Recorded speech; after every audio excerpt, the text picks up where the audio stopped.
usaha nyelapne awake dhewe, keluargane awake dhewe di samping umat. Saka rusake keimanan didadekne golongane wong kang nyujek Allah. Kalau bahasa Indonesianya usaha menyelamatkan diri kita, keluarga kita di samping umat. Dari rusaknya keimanan dijadikan golongan orang yang mengesahkan Allah Subhanahu wa taala. Otomatis ada aturannya. Ada ilmunya. Tidak bisa tanpa ilmu. Perjuangan kita meliputi 3 perkara. Yang pertama, sawakidiyah sebagai amalannya. Yang kedua, ajaran wakidiyah. Juga bisa disebut jejere urip. Pedoman kehidupan. Way of life. Yang ketiga, dalam prinsipnya tidak pandang bulu. Terus amalan itu dinamakan sholawat oleh beliau. Kenapa kok sholawat? Kok enggak yang lainnya? Karena beliau Romo Kiai Haji Abdul Masih Ma'ruf ditugasi oleh beliau Shahibul Syafaat yang malam ini kita peringati, kita hormati kelahirannya. Beliau disuruh dikongkon kasarani karo Nabi Muhammad SAW kon dandani umat tanpa pandang bulu. Sapa ae mbuh kuwi wong pinter ngaji, mbuh kuwi kiai, mbuh kuwi tukang golek utis, mbuh kuwi tukang mancing sing goblok kaya aku ngono kuwi. Pokoknya tanpa pandang bulu. Terus beliau itu berpikir, mungkinkah orang yang tidak bisa mengaji, mulai kecil sampai besar, iso nglakoni? Mungkinkah wong sing gak tau ngaji, wong non muslim, iso nglakoni? Sehingga beliau menciptakan suatu alat. Alat itu dimakan sholawat. Karena sholawat itu dalam keadaan apapun, walaupun toh makhrajnya kleru, tetap diterima Allah Subhanahu wa taala. Dan sholawat itu hal yang paling indah dan sempurna. Apabila kita baca 1 kali, maka Allah membalas 10 kali. Bila kita baca 10 kali, maka Allah membalas 100 kali. Bila kita baca 100 kali, maka Allah balas 1000 kali.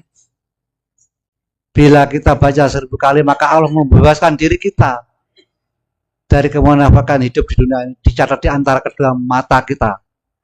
Tengriki, tenggene di antara mripate awake dhewe iki dibebas saka rasa munafik.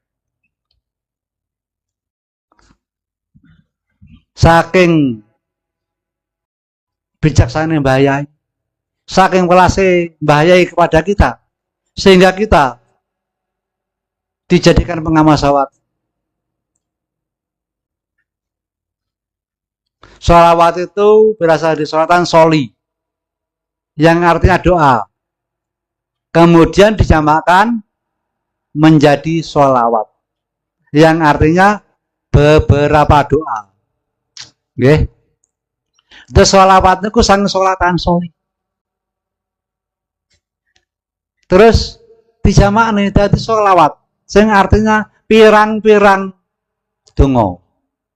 Lah teng mriki sholawat niku jumlahe niku kathah. Wonten 4.000 sholawat. Dateng kitab Sa'adatun dijelaskan wonten 4.000 sholawat. Nah, yang kula boten bakas jumlah. Mbah kala kula sing teng mriki sing kula bakas sanes jumlahe. Sing kula bakas teng mriki mengke lek kula bakas jumlahe niku terlalu kathah waktune telas. Dateng mriki kula badhe bakas sholawat itu ada berapa macamnya. Nah di sini sholawat macamnya ada 2. Ya. Maaf, sholawat macamnya ada 3. Ada 3. Sholawat macamnya won 3. Yang pertama sholawat Allah dumateng Nabi. Okay. Nomor kali sholawat malaikat. Nomor 3 sholawat kita manungsa lan jin ingkang beriman. Dados sholawat Allah dumateng Nabi niku mbayai niku memberi pengertian insya Allah mboten klaru. Sholawat Allah dumateng Nabi pemberian rahmat takdim dari Allah kepada Nabi, yang artinya pemberian kemuliaan dan kasih sayang bagi Nabi dari Allah Subhanahu wa taala. Itu sholawat. Itu bahaya itu mengartikan seperti itu. Itu saya melakukannya berdasarkan petunjuk Bayai. Di dalam bukunya itu insya Allah itu joklak tahun berapa saya lupa, yang jelas sholawat di situ macamnya ada 3 tadi. Terus sholawat Allah kepada manusia dan jin yang beriman. Artinya pemberian kasih sayang atau maghfirah. Nah, di sini yang kedua itu Allah pinaringan dumateng manungsa lan jin kasih sayang utawi rahmat lan ampunan utawi maghfirah. Artinya sholawat Allah kepada manusia lan jin pemberian rahmat dan maghfirah kepada manusia dan jin yang mau membacakan sholawat untuk Rasulullah SAW. Sedangkan yang kedua sholawat malaikat kepada Nabi. Di sini sing kula waca dhateng joklak niku niki bae mendhawuhkan permohonan rahmat takdim. Artosipun permohonan kemuliaan dan kasih sayang bagi Nabi dari Allah SWT yang mohon para malaikat. Yang ketiga, sholawat yang kedua itu bagi sholawat malaikat bagi 2 juga. Yang kedua, yang pertama itu sholawat malaikat, yang pertama permohonan kemuliaan dan kasih sayang itu yang pertama. Sedangkan sholawat malaikat yang kedua permohonan kasih sayang dan ampunan bagi manusia dan jin yang mau membacakan sholawat Nabi. Sedangkan yang ketiga, sholawat kita sebagai manusia dan yang beriman. Maka itu kemarin saya pernah bicara sama Kiai Saiful juga di Pasuruan kemarin, saya terangkan, saya bicara masalah hukum sholawat apa. Di sini masih bertentangan. Ada yang bilang sunat, ada yang bilang tapi saya sendiri mengatakan hukumnya wajib sholawat. Dalam Quran dijelaskan Bismillahirrahmanirrahim. Innallaha wa malaikatahu yusholluna 'alan nabi. Itu sebenarnya Allah sendiri itu memberi berita dan menegaskan, sesungguhnya saya dan para malaikat saya membacakan sholawat Nabi. Apa bacaan sholawat Allah kepada Nabi? Pemberian rahmat takdim. Terus apa pembacaan sholawat kepada Nabi? Permohonan rahmat takdim. Itu perbedaannya. Sedangkan Allah membacakan sholawat, walaupun di situ sama. Innallaha wa malaikatahu yusholluna 'alan nabi.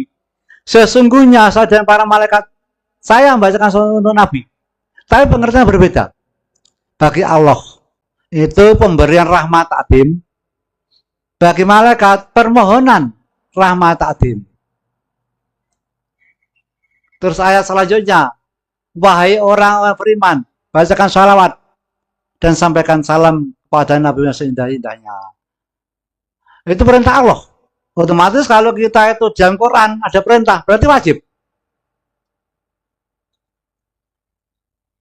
Innallaha wa malaikatahu yusholluna 'alan nabi. Ya ayyuhallazina amanu shollu 'alaihi wa sallimu taslima. Otomatis kalau kita mengacu kepada Quran itu wajib. Dasar Quran. Dan yang kedua, dasar sholat. Sholat itu kalau tidak ada sholawatnya, usolli tidak sah. Otomatis sholawat itu juga wajib jam sholat, juga wajib di dalam kehidupan sehari-hari. Wajib di dalam sholat, ini usolli itu. Ada soli-sol. Kalau sholat tidak ada solinya, maka tidak akan sah. Sedangkan dasar dalam kehidupan sehari-hari, ya ayo amanu shollu alaihi wa sallimu taslima itu.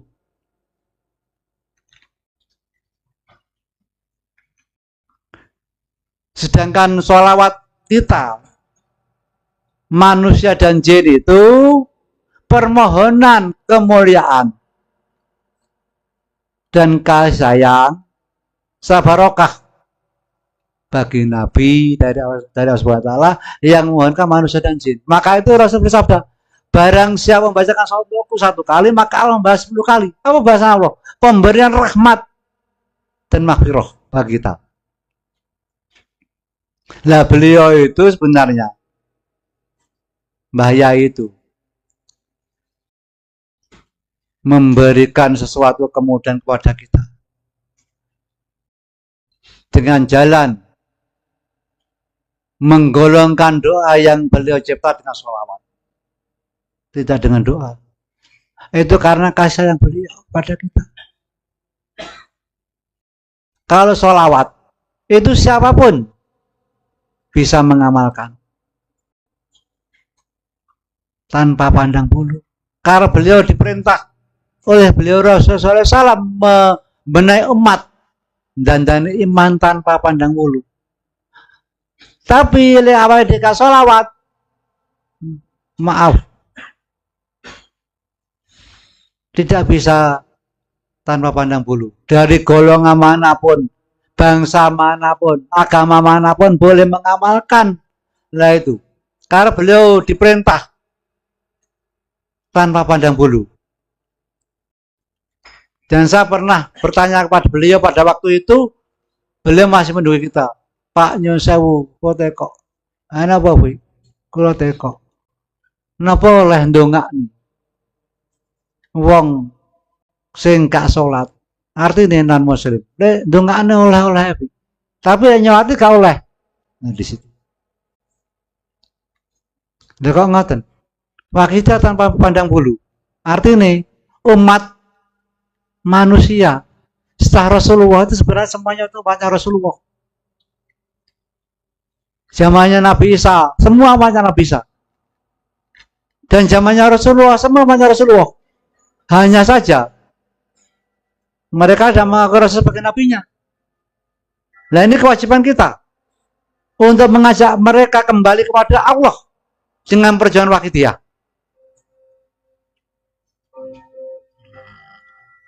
Terus sholawat wakidiyah. Sholawat artinya apa? Nah tadi, sholawat berasal dari sholatan soli yang artinya doa. Kemudian dinyamakan menjadi sholawat yang artinya beberapa doa. Terus wakidiyah, tadi sudah jelaskan. Wakidiyah itu wakid dari bahasa Arab artinya satu. Kemudian ditambah ya tak marbutoh dari wakidiyah. Yang artinya golongan orang yang mentauhidkan Allah Subhanahu wa taala. Terus gabung sholawat dan wakidiyah. Jadikan satu, sholawat wakidiyah yang artinya beberapa doa dari golongan orang yang bertauhid kepada Allah Subhanahu wa taala.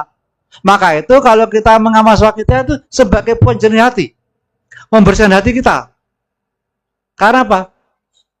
Doa dari golongan orang yang bertauhid kepada Allah Subhanahu wa taala yang berfungsi menjernihkan hati kita. Kalau hati bersih, insya Allah jiwa kita bersih. Kalau jiwa kita bersih, maka alam pikiran kita bersih. Terus kenapa tidak bisa dipisah-pisahkan antara tiga komponen, yaitu ajaran wakidiyah sebagai amalnya, ajaran wakidiyah sebagai pedoman kehidupannya, dan peristiwa tidak pandang bulu. Kenapa tidak bisa dipisah-pisahkan? Karena satu sama lain saling terkait. Kita hanya mengamalkan wakidiyah. Kita bisa, tapi hanya terletak pada hakikatnya saja. Sedangkan marifat keilmuannya tidak bisa. Maka kita juga tidak sampai ke Allah Subhanahu wa taala.